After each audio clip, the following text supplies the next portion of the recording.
ton of money. Yep. I mean, the reality of it is that it's a lot of grifty shit. Like, these people are funneling money to their buddies a lot of the time, unfortunately. Sounds quite dirty, and it is. Like, everybody's worried about the GDP, when in reality, they should be worried about my goddamn penis. Anyways, yeah, the USA thing is a lot of weird shit that's going on there, and I think we like heard quite a decent amount about that in space, so that's pretty good. But I still think that the shrimp on treadmills was the funniest thing, because, like, it reminds me of that 4chan post that came out where somebody was explaining the, you know, how you can, like, fuck all this other stuff. Why don't you just do shrimp farming in your garage? Well, you can just do that and make more money this way. I was like, okay, I'm gonna farm shrimp in the neighborhood. Yeah, this. That's funny.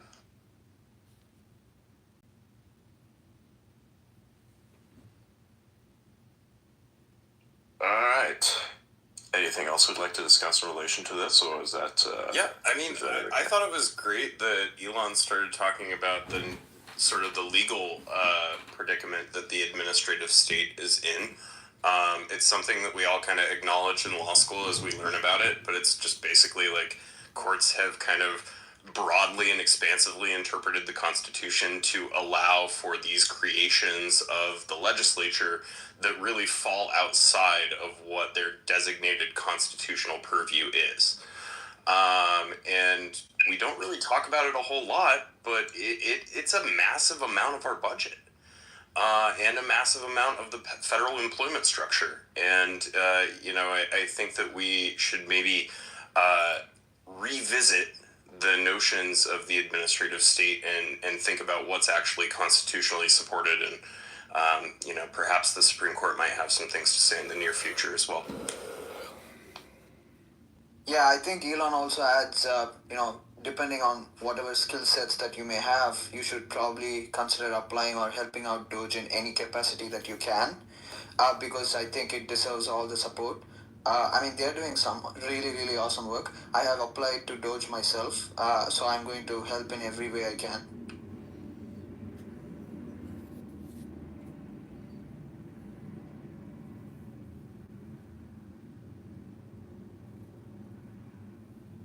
They brought up the condoms in Gaza, like the ridiculous spending there. I thought that was kind of funny, that part. Yeah. The condoms in Gaza thing was actually, you know, like, you already have these weird accusations of the war causing an outcome which leads to the significant decrease of people in Gaza. You know, by of course, you know, casualties of war, it happens inevitably. And it's like, okay, cool, how about we send these people condoms so they can finish them off themselves? That's the imagery in my head. You know, it's even funnier still when you consider that they used those condoms as air balloons and then sent them up into the sky with bombs. You know, so it's like a double-edged sword, and whichever way you're slicing, it's still going to cut in some way, and it's not good. You know, it's in no way, shape, or form in which you're going to slice into something good, because it's just a double-edged sword. Nothing good ever comes out of condoms. What the fuck? They say the same thing about socks too, especially the one under your bed. Wow. I don't have any socks under my bed. Good for you. Where did you put them then? Are you one of... In the drawer? Why the fuck would I use a... Why the fuck would I use a sock to jerk off? You have no idea what I was referring to with that one, do you? No. This is funny. God bless your heart, man. God bless your heart. What are you talking about? Do I have to really explain that one? Yes. Oh god, here we go. It's like when... Okay, so here's how it works. So when you have... I can't believe I'm going to explain this, by the way. So if you have any children in the background, get them off the phone now. So basically what it is when people masturbate, sometimes they tend to want to dump their load somewhere, and sometimes they just take a sock and throw it under the bed. Yeah, that's what I was talking about. I said I don't use a sock to masturbate. Why the fuck would I do that? What the fuck? Why the fuck? Now I'm even more confused. Now I'm confused.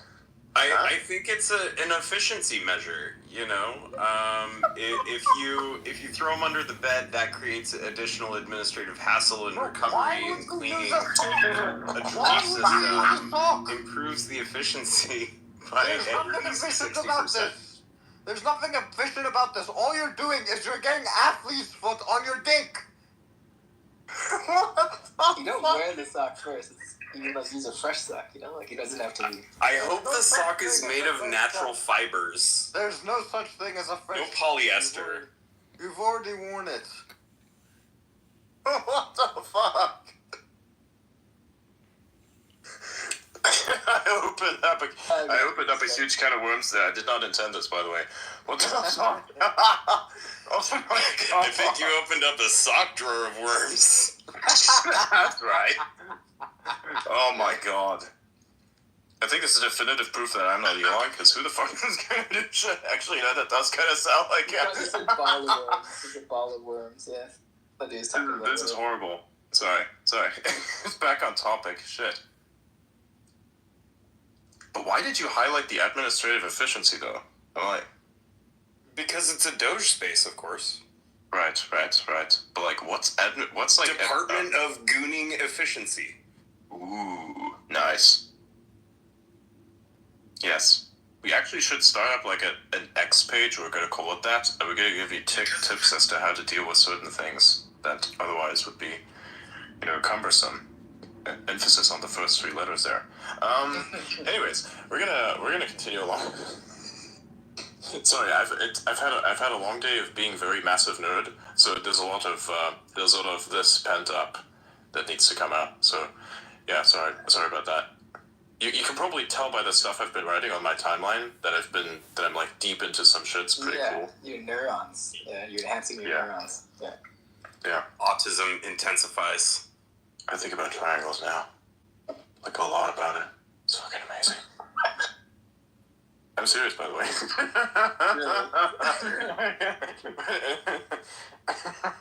But anyways, it's like one of those worthy ears thing, which I like spoke about in a group chat, but nobody will remember that one, except maybe Laura Catcher might, because I remember I dropped that, and then Suraj was like, "Damn, that's so based."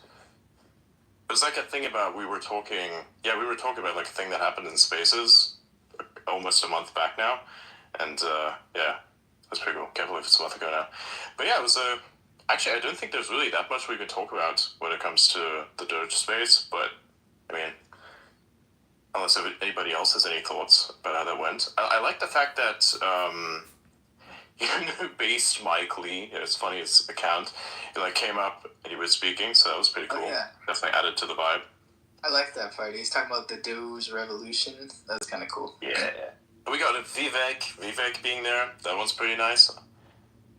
Yeah, that's pretty cool. Because like the media was like drumming up some bullshit about there being somehow drama, but you can clearly see from this performance here that there is no drama. So there's that buried, I think. So that's pretty cool. Yep.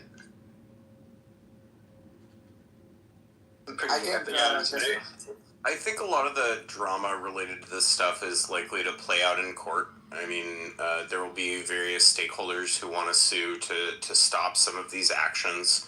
And we might see some of them put on hold. We might see some of them reversed. However, I think that overall, the trend is that the law is going to keep moving in the direction that politics has already moved.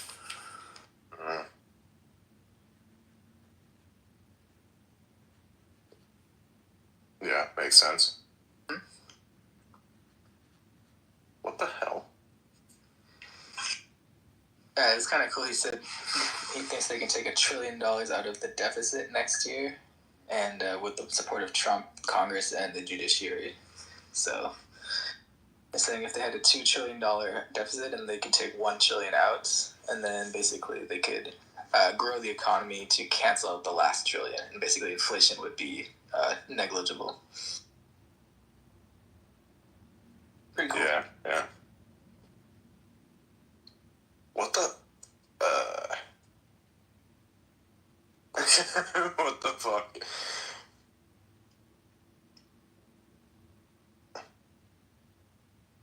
So the senators who joined the conversation, I think they also did some really good work from what I Oh can yeah, it's understand.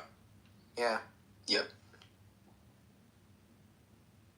Look what I sent in the base department.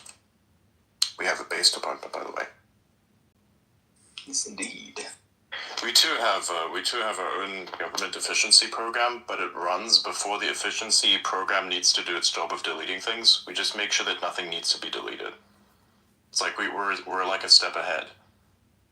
We're on this like timeline, and we're already thinking of like 2030, and then we're like going back in time, and we think about what we want to have by in 2030, but we want to have it now. So. Building for the future. Exactly. It's like the video clip that Auda sent me in my DMs. You know the one. It's like why could we why are you so hell bent on creating the infrastructure for the people, fast even though it costs more, or because he wants to have. Is Adrian cutting out, or is that just me? That's you. It's you. Oh my god. He's like, oh my god. You're not cutting out at all, by the way, so that's great. But I am to you. Okay. I'll like. Can you still hear properly, or do you have to like restart? Periscope, bro. He's restarting or something. I don't know. They need to implement a normal like WebRTC thing that's not like Periscope, which by the way is going to be insanely hard, given that you'd need to exchange, I think, like multiple like Periscope itself is very modular. You can put a lot of things in it, so I'd assume just for efficiency's sake, much more than just spaces and live streams are connected to it. So if you like imagine that, then all of a sudden the prospect of exchanging it becomes extremely difficult, right? So like we always say, hey, why can't they just fix it? Why can't they just take out the thing and put in something else, like a better version of WebRTC? Like, okay, cool, there's a solution. But the problem is still, I think there's a lot more connected to it. Just because if like that would be kind of my brain thinking about, okay, how do I solve this like massive complexity problem? But how about I just like turn it into a small thing, and then I do that. Makes sense. So I think there's a tons of benefits when it comes to like reducing the government spending, right? One is probably we could probably repay our loans. I think we already have like trillions of dollars of debt, national debt, right? We can use that money to repay that, and then we could probably reduce or even stop inflation at one point. And I think it will also reduce the interest payments. So I mean it's all win-win-win.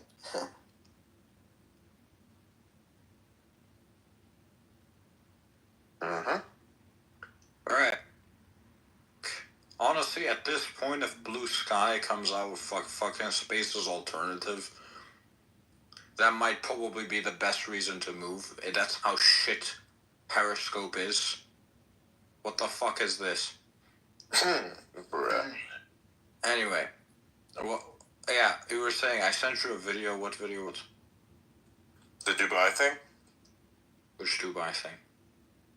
The Dubai thing.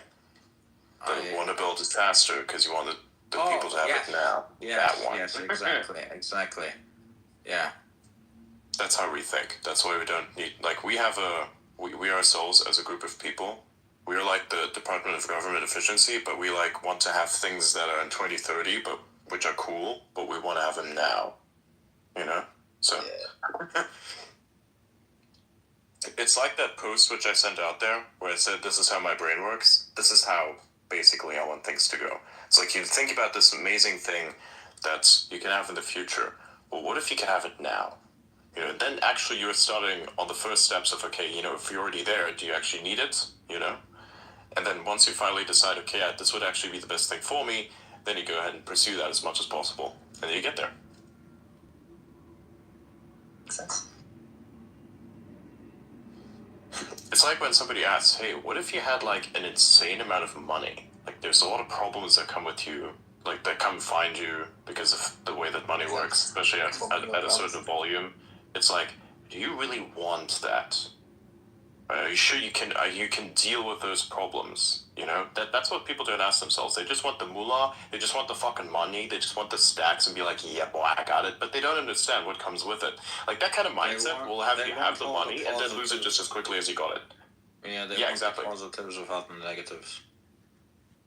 There's like two fundamental. There's that. like two fundamentally exactly. There's like two fundamentally. There's like two fundamentally misaligned mindsets that don't understand how the planet works. One of which is the one that says money doesn't do shit for you, bullshit, and one that says, oh, I can just like, you know, money is like, all my problems disappear. No. Some of your more pervasive problems disappear, that is true. Or, you know, like you can't see your house, or like, you know, getting groceries and things like that. It's not going to be on your mind as much, but what's going to be on your mind is much, much bigger problems. You'll have very large-scale problems that will be on your mind, connected to your wealth, of course, and people that want part of your thing. You know, like imagine you have these people. A very low-level but extremely present example of this is a type of mindset that manifests the people who protest saying the billionaires get to pay their fair share. I'm like, their fair share of what? Their own money? Is like, what's your fair share of something you didn't work for? Hello. I have a theory that the number of problems you have as a person actually doesn't decrease at all. It's just that they just change. Exactly. As you become wealthier, as you become more successful, you can basically pay your ways out of some problems, but new problems emerge. Yeah. It just depends on like which problems are right for you. Like if you don't want to worry about the small shit and you distaste you dislike the small shit fundamentally, all of that's going to disappear for you.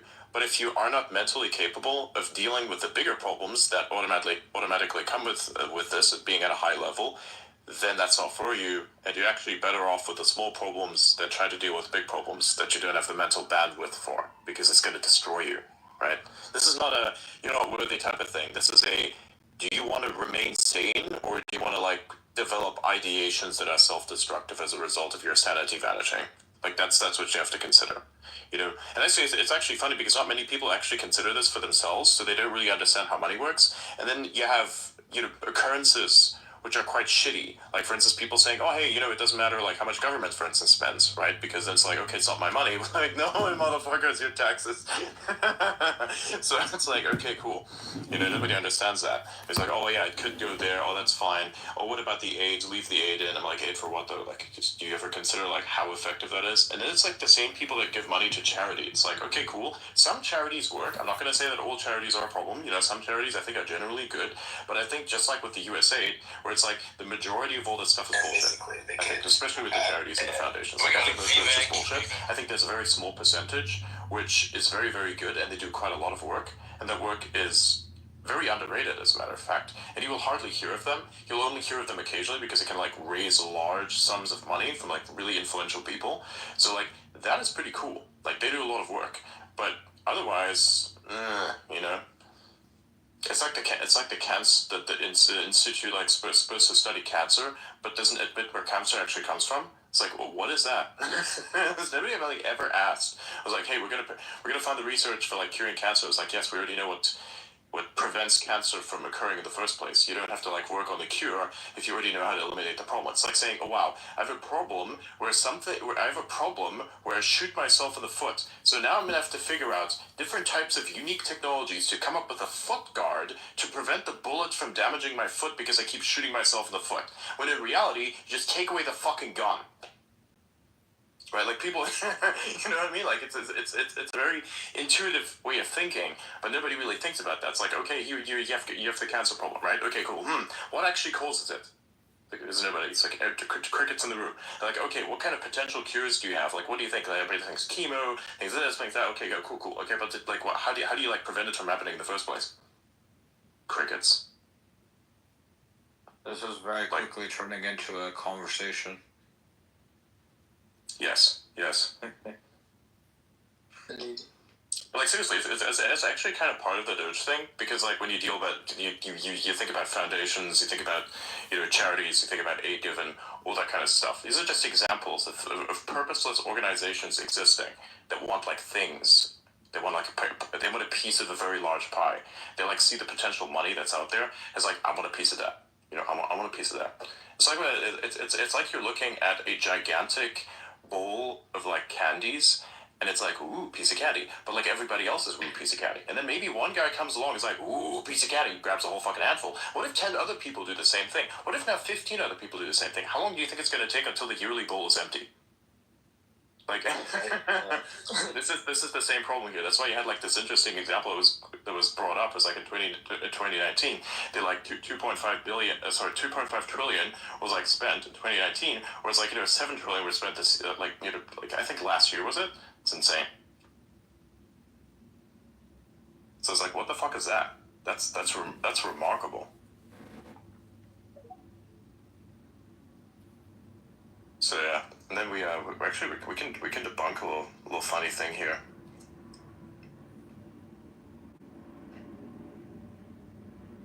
You wanted to Kat, you want to debunk that specific take of that one person that we think is kind of meh? Yeah, so there's a take in the comments discussing essentially that Doge is arguing that trickle-down economics works, and that there are going to be cost savings that are somehow passed down to average Americans. And I don't think that's actually the argument that's being made here. Pretty sure that the argument is that they're cutting wasteful government spending. And that's kind of the immediate problem that they're dealing with. Over the long term, I mean, a government that operates on a balanced budget could have economic consequences that could be good, could be bad, to the extent that things are subsidized, like costs could go up. But to the extent that there's excessive taxation or regulation that's causing costs to go up, I mean, maybe they could go down. So I think that the assertion, though, that this is, an attempt to force, people to accept trickle-down economics or to say that it works well, I just don't think it's true. I don't think that that's really what's being proposed here. Right.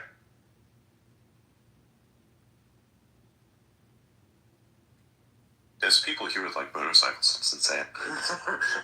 Sorry.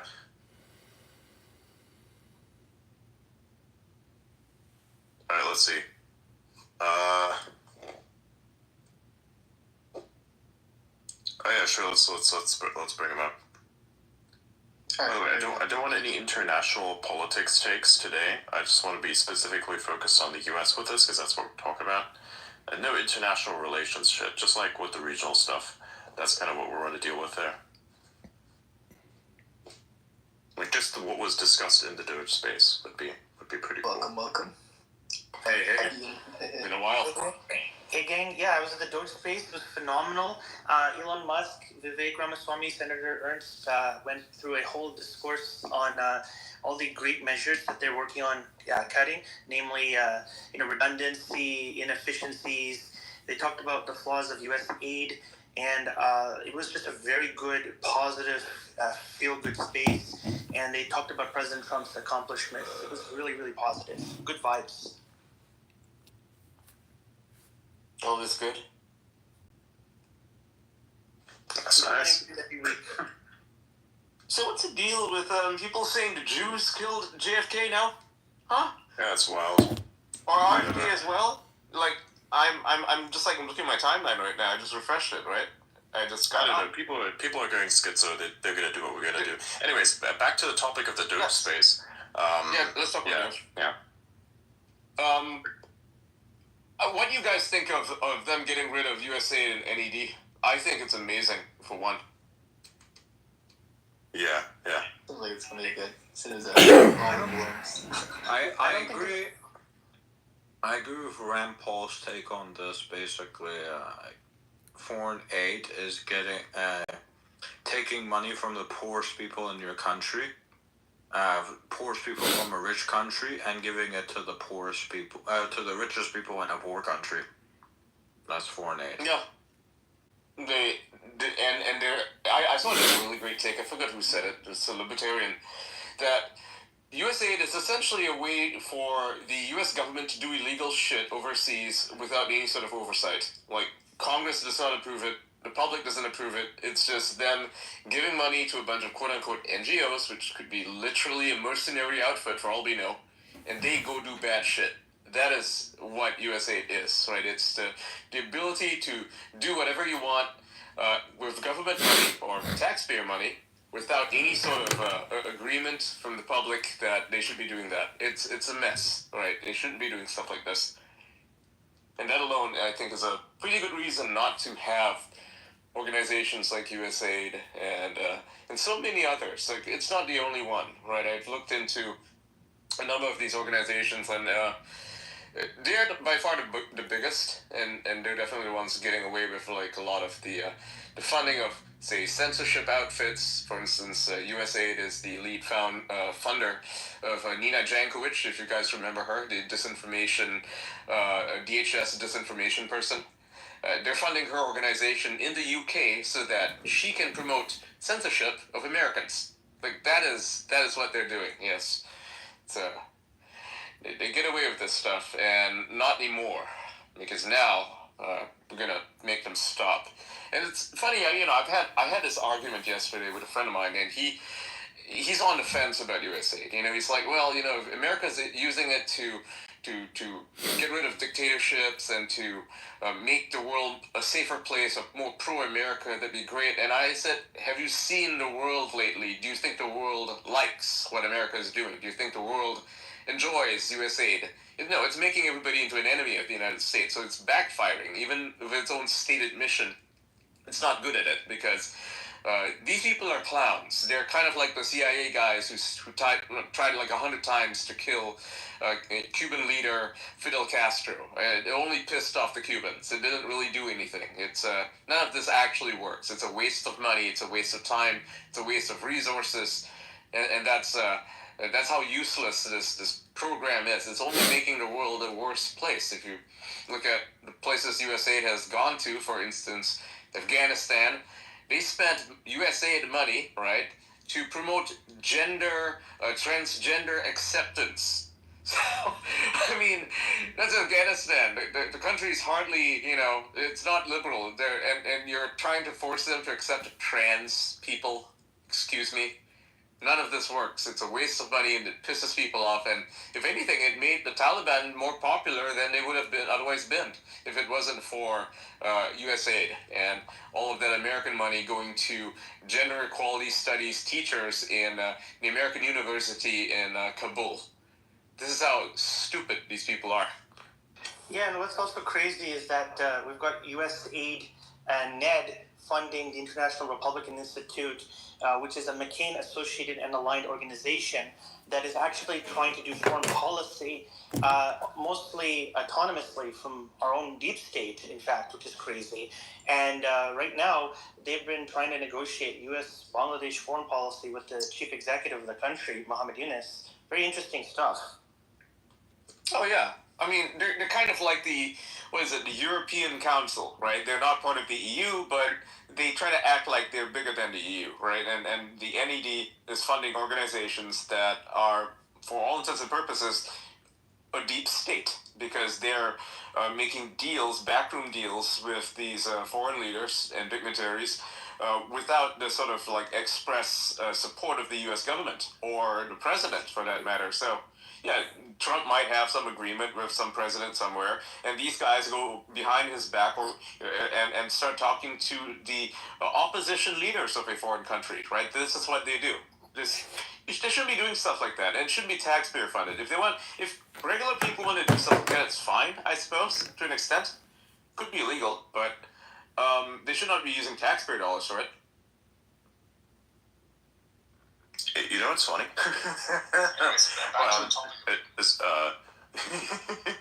What the fuck?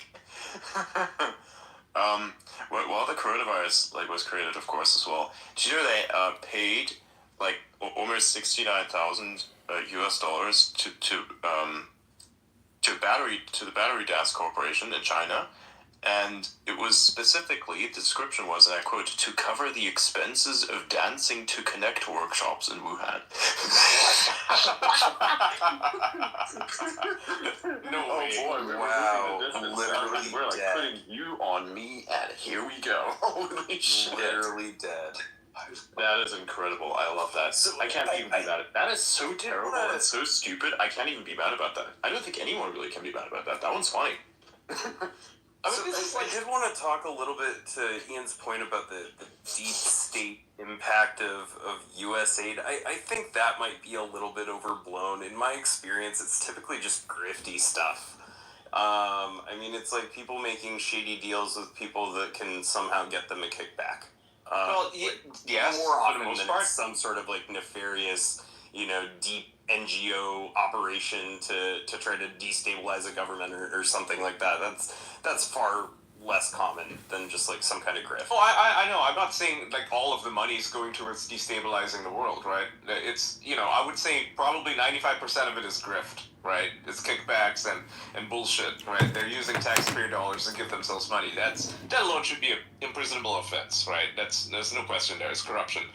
But there is that 5% that does go towards destabilizing other countries. Like in Georgia, if you look at the protests that are going on right now to depose the, I would say, neutral government that is neutral to both the U.S. and to Russia. They want to remove it, get rid of it, replace it with some stupid puppet, and she wants to put them in NATO or something, right? Like, that's happening. If you actually go to the websites for the organizations that are leading the protests in Georgia, as well as Kazakhstan, by the way, and Slovakia also, you'll find that they are funded by USAID. It literally says on their websites. So it's like America is funding these, quote unquote, color revolutions, right? That these students who were grassroots, and I mean, they're incredibly well funded. Even if it's just a few $1 million, it's not that much money because, these are relatively cheap countries to spend your money in. You're going to get your money's worth by by paying a few organizers, and then they set everything up. That's what's going on in these countries. So you don't need a lot of money. The funny thing about USAID is how inefficient it is. Even as I would say, that as an organization, it should just be toppled because it's extrajudicial or extra governmental. What they're doing is bad for the world. But it's actually funny how inefficient they are because they think that because they have like a budget of some, like their budget is larger than the State Department and the CIA's combined. That's how big it is, right? But they think that if they throw money at it, it's going to be more effective, but it's only about 5% as effective, right? Or 5% as efficient. Imagine if they had, someone like Elon Musk running USAID. Holy shit, the world would be such a different place. Maybe not in a good way if it wasn't Elon Musk, but if they had somebody like that, holy crap. But yeah, as it stands, it's very inefficient. It's a way for people to steal money, of course. Yeah, you're absolutely right, Ian. And the fact of the matter is that our government engages in foreign interference with other nations, and then we have the gall to complain when they do it to us. And I just find it a little bit hypocritical. And we have so many of these unknown agencies that fund these left-wing Soros organizations, left-wing Soros-friendly organizations, and yes, even Open Society Foundations, which is allied directly to Soros and is a group of theirs. Rockefeller Institute, the Ford Foundation, we go into the global South countries and we just instigate the people to turn on their governments when they don't, suit our foreign policy or the views of our companies. Or Bangladesh. Yeah, exactly. Anyways, yeah. I mean, look, I was even saying at the beginning of letting you two up here, I want to discuss more of the regional stuff and the space in not whatever that is. All right, like I really just want to discuss the space. That's what it's about, the after space. So, like, did you listen to it? What were your guys' key takeaways? Well, my key takeaway personally is that I can see Elon and the rest of the team, which people when we talk about the team, they think it's just some dudes. It's actually members of Congress and stuff, right, who are working on this. I think it's incredibly good to see this happening. Like for years and years and years, you see other Congress people constantly talking about government waste, and they don't do anything about it, or they don't have like the gumption to create their own committee to do something. Right? It always just sort of languishes and dies. Like, I love Rand Paul, but he hasn't really accomplished very much when it comes to cutting government spending because he just he's one person, right? But with Doge, like holy shit, like they're actually doing something. So prior to Doge being put into power by Trump, everybody thought that it would just sort of languish and then die after like 7 months and not get anything done, right? But from what I can see and from what they are working on, right, this is not going to stop. Like they're only going to stop when they're done, right? They're going to stop in like what is it, like 16 months or something, when everything is actually fixed and they are saving $2 trillion a year, right? That is the whole plan, and I think they can do it. I mean, listening to the space was great. It's like holy crap, yeah, they're for real. They're for real, and I think the media, like if you look at the responses right now to the space, it's from Vox and AP and all those other people. They're terrified. Like their money's drying up because they're being paid by organizations like USAID, right? So they're upset that Doge is actually doing its job. By the way, I'm gonna have to also end this. I got a bunch of things that I need to do. It's also getting late for people in America who are the ones that are most likely listening to this, of course, because the international organizer audience, sorry, are like I think about 10-20%. So yeah, I probably want to keep this short. Actually, no, I think it's just a good note to end on. I think as we're kind of beaten this horse to a certain extent, where it's like almost zombie horse. We don't want zombie horses. I think we discussed this in the past as well. And but yeah, man, it's great. I really like that. It was a great space. I think there will be a few more like it, especially when more results come out. And I mean, they've done a lot of work, even though this whole thing has only been in existence for like a week or so, right? It's amazing. Yeah. 10 days. How much has been done within that period of time by them. So it's a great job to these guys, really cleaning stuff up. And I mean, for me, I'm a somewhat of an international entity, of course. I think it's important, for me, for instance, like I'm an international, I do live in America, so I think it's important for people to understand what's going on there, because this means like the economics of that country affect everything else on the rest of the planet. So seeing this is actually very good, because that means whatever benefits that country is probably going to benefit anyone else around the world as well. And them cleaning things up and making things better, it's like, yes, finally there's a return to merit. And look, I think many people can agree with the fact that taking, from your own people who are not even the most fortunate and just giving it to like the most fortunate of another country, that's fucking weird, And shutting that down, I think benefits almost everyone, because grifters should not receive any fuel. They should just all frizzle out and not exist anymore. And I mean, hey, man, good job to you all, man. It's great stuff. And I think in general, the authors are taking over. Things are really good. And think about it this way, neurodivergent characters, they're something very, very fantastic. Like a neurodivergent character is one that has a very large penis, and he has that because that's where his autism is stored. And I'll end it with that. Thank you all for coming today. So probably see you tomorrow. I can't make any promises, but yeah, this is great. Absolutely unhinged. See you in a bit. It's a great space, Adrian. Wonderful.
Yeah, I think this.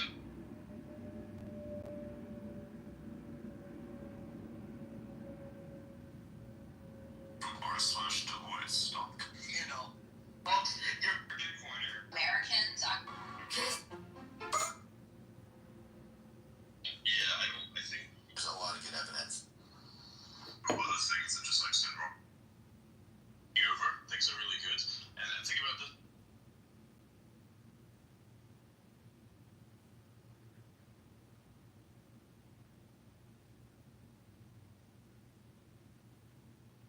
Over, things are really good. And think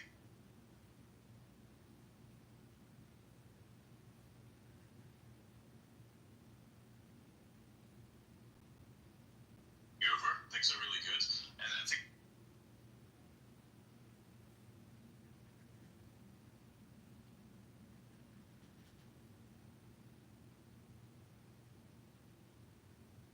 over, things are really good. And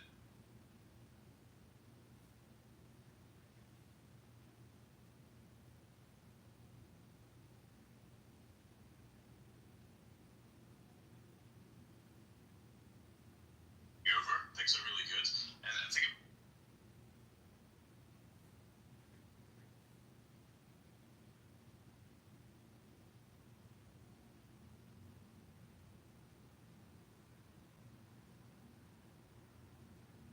over, things are really good. And think about it this way, neurodivergent characters, there's something very, very fantastic. Like a neurodivergent character is one that has a very large penis, and he has that because that's where his autism is stored. And I'll end it with that. Thank you all for coming today. Over, things are really good. And think about it this way, neurodivergent characters, there's something very, very fantastic. Like a neurodivergent character is one that has a very large penis, and he has that because that's where his autism is stored. And I'll end it with that. Thank you all for coming today. Over, things are really good. And think about it this way, neurodivergent characters, there's something very, very fantastic. Like a neurodivergent character is one that has a very large penis, and he has that because that's where his autism is stored. And I'll end it with that. Thank you all for coming today. Over, things are really good. And think about it this way, neurodivergent characters, there's something very, very fantastic.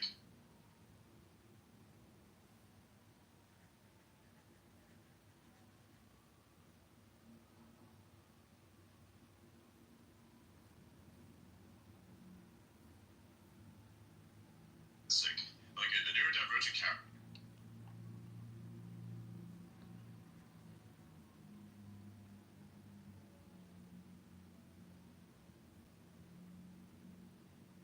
Like a neurodivergent character.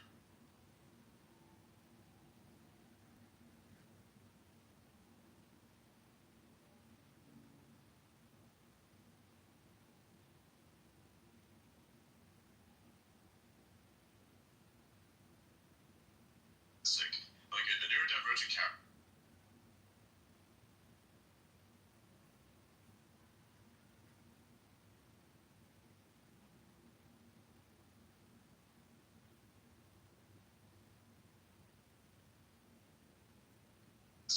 Like a neurodivergent character.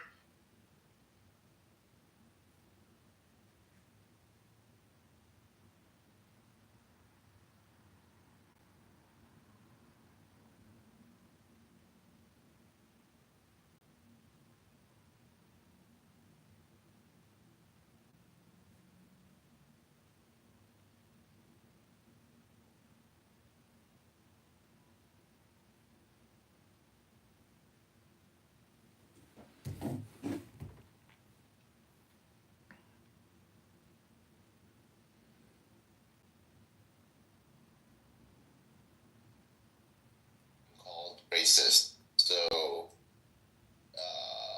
I don't know what to do with this. I wish white people would grow some balls and say, like, this is our education standard. You either make it or you don't. I mean, if you look at Western education, which used to be the envy of the world, you had, manners being taught in public schools, civic education, 3 years of civic classes. If you were late 3 times in a semester, you were kicked out from school and told to try again next year. It was extremely rough. It was extremely high standard, and it didn't play around. And all we've done in the last 70 years is not teach manners at school, not teach ethics or morals at school, which was Christianity and Bible study and prayer, and lower the education standard again and again and again to appease the lowest common denominator. So, I don't know. From my perspective, white people need to grow some balls, you know? Can I please say this as an Australian? Literally yesterday I watched, and I don't mean to open a can of worms, but I watched the Netflix special about O.J. Simpson. Yeah, we all know what happened back in the 90s, but this. Guess what? Y'all don't have the balls to say it, and you just let black people be extremely tribal about that shit and get away with that shit. Please let me finish. The whole court case was what we saw back then, and I'm 52 years old. I watched it all when it happened, right? But there was a bunch of shit in this special that I didn't know about before. All this evidence they had, blah blah blah blah blah blah blah, right? Mm-hmm. The whole case. I hope. Nice Bert, brother. The whole case, as far as I can see, became a racist case because maybe 2 years before that you had what's his name, Rodney King. You know, that whole thing and the riots and all that, and then they turned O.J. Simpson into a racist case.